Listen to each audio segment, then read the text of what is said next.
সামনে তো ঈদ, আর প্রচুর খাওয়া দাওয়া হবে। আর প্রচুর খাওয়া দাওয়ার পরে এরকম এক গ্লাস বোরহানি না হলে কি চলে বলুন তো? পেটটাও ঠান্ডা হয়ে যাবে আর শরীরটাও।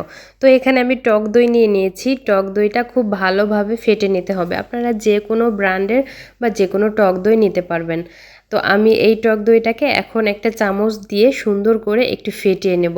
আপনারা চাইলে হ্যান্ড উইক্স বা ইলেকট্রিক বিটারের সাহায্যেও টক দইটাকে খুব ভালো করে ফেটে নিতে পারেন। তো এই যে আমি মসৃণ একটা পাতলা ডোর মতো করে নিয়েছি, দেখুন অনেকটাই একটু পাতলা হয়ে আসছে ফেটানোর পরে। তো এখানে একটা সাইডে রেখে দিলাম। আর মেন উপকরণ যেটা, সেটা হলো এখানে পুদিনা পাতা লাগছে, ধনিয়া পাতা, 2টা কাঁচামরিচ আর হাফ চা চামচের মতো এখানে হলুদ সরিষা নিয়েছি। এটা কিন্তু অবশ্যই দিতে হবে। এটা কিন্তু বোরহানিতে অনেক সুন্দর একটা টেস্ট আর ফ্লেভার অ্যাড করে। তো যাই হোক, সব কিছু একসাথে ব্লেন্ডার জারে নিয়ে নিলাম। নিয়ে এখন খুব ভালোভাবে এটা ব্লেন্ড করে নেব। অল্প করে একটু পানি দিতে হবে, তাহলে ব্লেন্ডটা খুব সুন্দরভাবে হবে।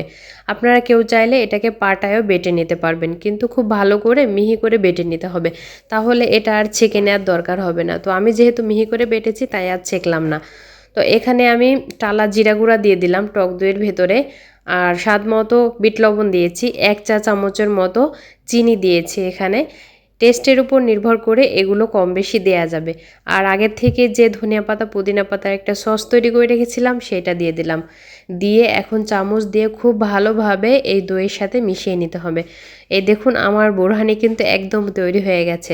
প্রচণ্ড ভারী খাবার খাওয়ার পরে 1 গ্লাস বোরহানি যদি আপনার পেটটাকে ঠান্ডা করে দেয়, তাহলে তো আর কোনো কথাই নেই, তাই না? আর এটা খুব সহজেই বাসায় তৈরি করা যায়।